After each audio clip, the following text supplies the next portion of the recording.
It is something of a forgotten story, 30 years before Black Lives Matter. Story of police violence in the US, confrontation, repression, destruction that got severely out of hand. It culminated on the 13th of May 1985 in Philadelphia when the police dropped explosives from a helicopter at a house in the middle of the city.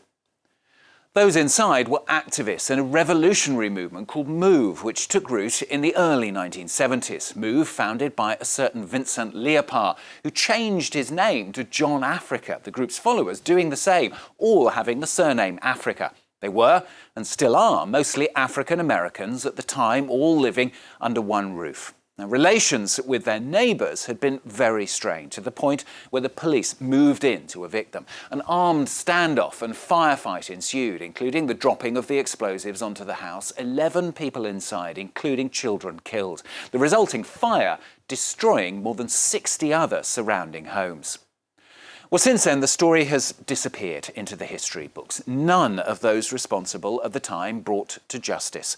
So, more than 30 years later, our correspondents have found new witnesses and spoken to those caught up in what happened. Well, Fanny Allard, Mathieu Mabin and Keteran Gorgestani revisit Philadelphia for France 24. At 5:30 this morning, warrants were to be served on the MOVE members. 20 minutes later, gunfire erupted. You know, everybody's running into each other and just orders are being screamed. For the first 5 minutes, it was complete chaos. At this point, people are starting to panic. They're starting to run. Policemen taking an armed position. The artillery that they came out there with, that's the artillery of war.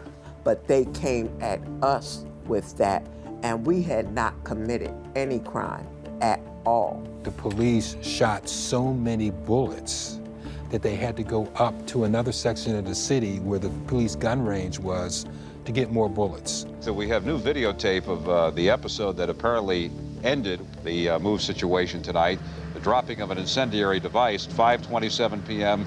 State police helicopter drops it. There is the explosion. As I headed toward my friend's house, he was coming up the street as I was walking down.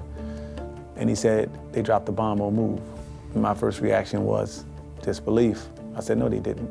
The whole block looked like like we were in a war zone, you know? It was terrible. When they went to attack our family May 13th, they made sure they had that bomb, and they made sure that the house burnt to the ground because they did not want one person to come out alive.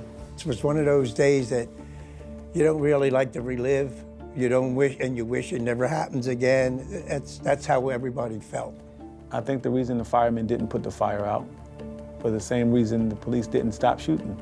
I think the police commissioner wanted to kill everybody in there.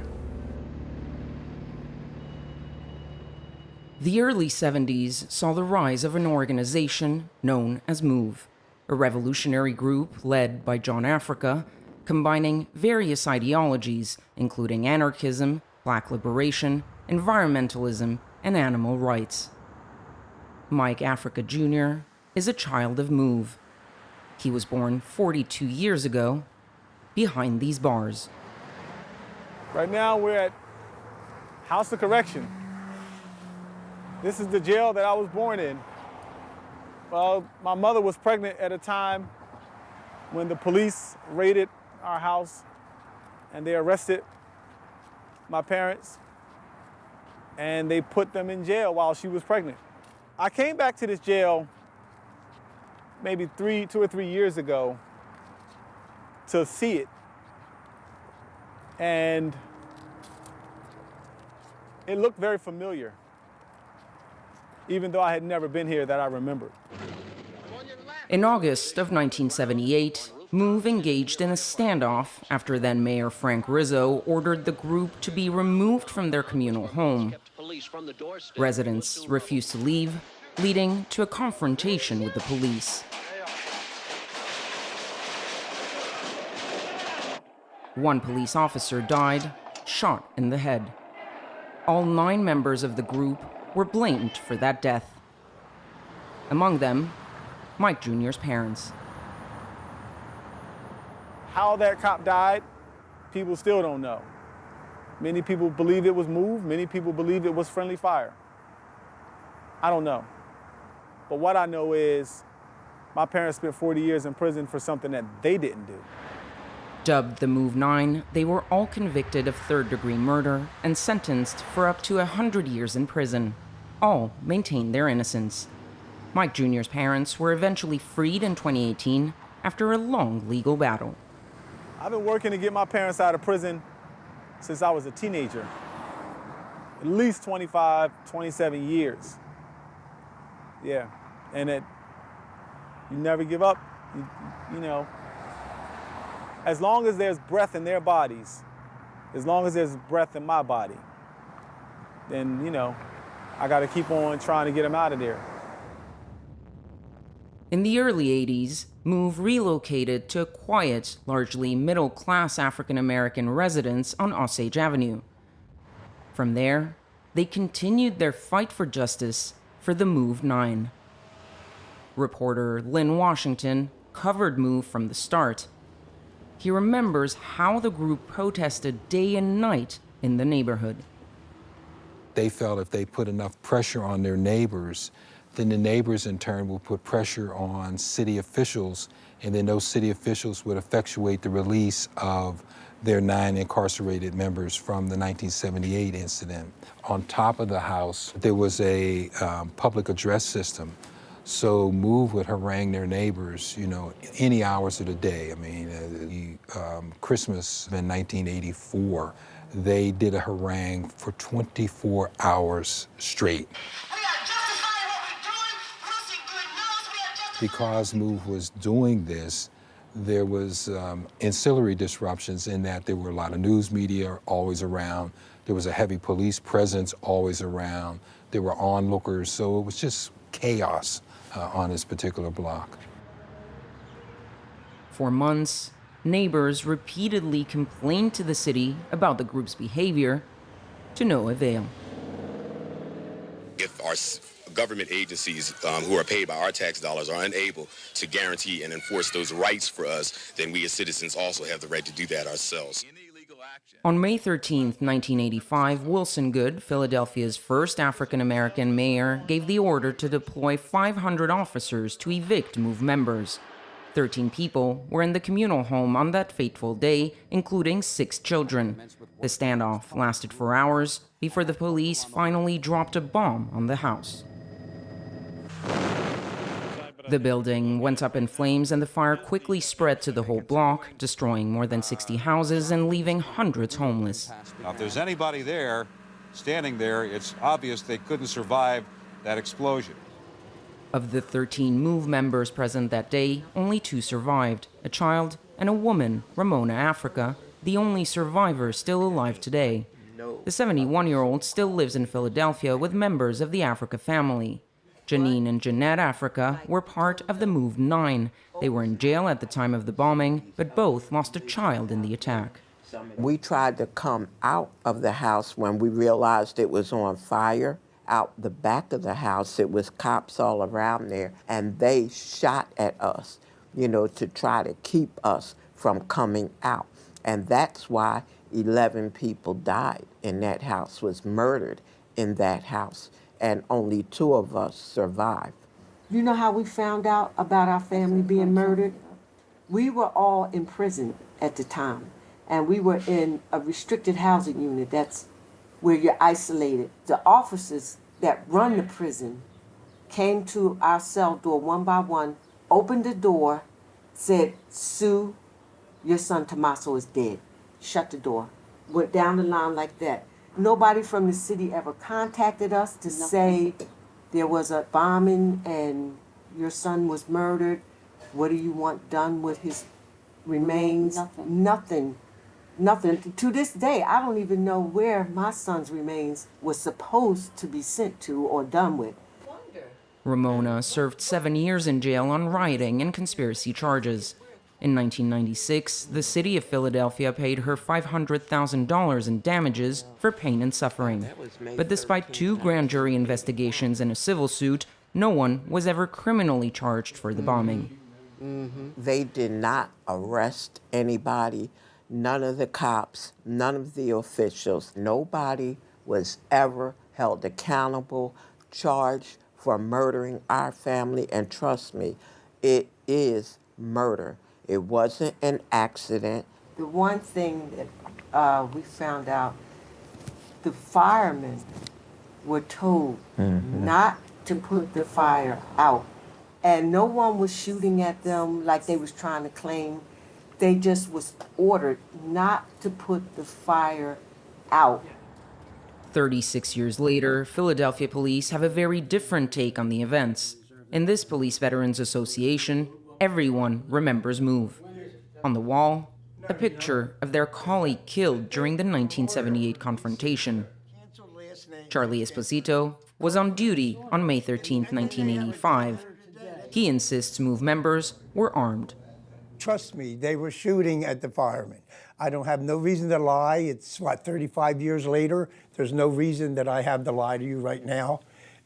It wouldn't mean anything either way. But I'm telling you, they were shooting at the firemen.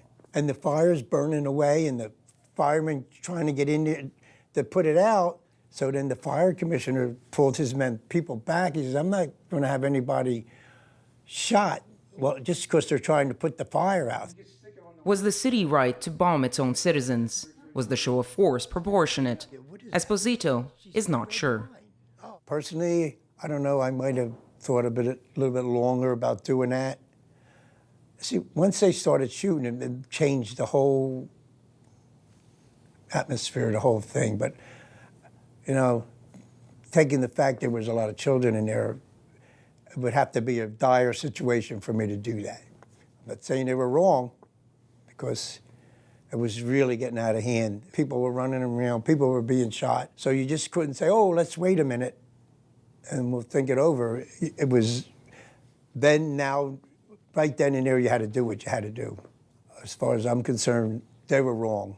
They were wrong right from the beginning for what they did to the neighborhood. Today, it's hard to imagine the extent of the destruction on Osage Avenue. This small sign is the only physical reminder of the tragedy. But residents like Tyree Johnson haven't forgotten. He already lived here in 1985 and saw the whole street go up in flames. Every house from the very corner all the way down to 6252, and the only one that was standing that looked intact was 54. The whole neighborhood suffered. The 61 houses that burned down were eventually rebuilt by the city, but were left largely empty for nearly 15 years, a sign of how much the neighborhood suffered in the aftermath of the bombing. The neighbors blamed themselves for this whole thing. I mean, all they did was complain. And then, you know, what they had, all these kids dead. They had their buildings and their livelihoods disrupted. A whole, 3 rows of houses gone. A city government that just didn't know how to handle it. What are we here, about 35 years now? And it's still movies in the headlines and things like that. It's a problem that doesn't seem to be going away at all. Today, MOVE lives on through people like Mike Africa Jr. From his studio in North Philadelphia, he hosts a weekly podcast. On the Move is here to disrupt the system and spark a global revolutionary change that changes what we need. In the words of John Africa, the power of truth is final. It's important to remind people about the history of MOVE, to remind people that this happened so that you can prevent this from happening to other people. There needs to be things in place where the police can't just go drop a bomb on somebody. Are there any laws in place that protects that? And are the police going to follow that law? And if they don't follow that law, we need to delete qualified immunity from the book so that they can't be prosecuted for when they break that law, right? So there's steps that need to be taken, and it's a long walk.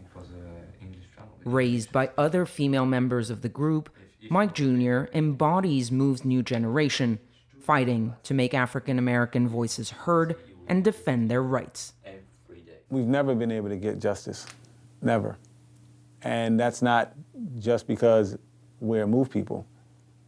We've never been able to get justice. We as black people have never been able to get justice, not from this system. You can say that MOVE people were crazy, whatever you want to say, whatever type of derogatory thing, whatever type of true thing about MOVE people acting in some kind of ill-mannered behavior, right? But man, nothing justifies dropping a bomb on people. A year ago, the Philadelphia City Council formally apologized for the bombing, acknowledging the immeasurable and enduring harm it caused and calling for an annual day of remembrance. But while the MOVE bombing lives on through Philadelphia residents, it remains largely forgotten in the national collective memory. Fanny Allard, Mathieu Mabin and Ketavan Gorgestani, revisiting Philadelphia for France 24. Well, that's all from this week's edition. Don't forget, of course, you can catch it and the previous editions as well. You'll find them on our website at france24.com. More news very shortly. Thanks for watching.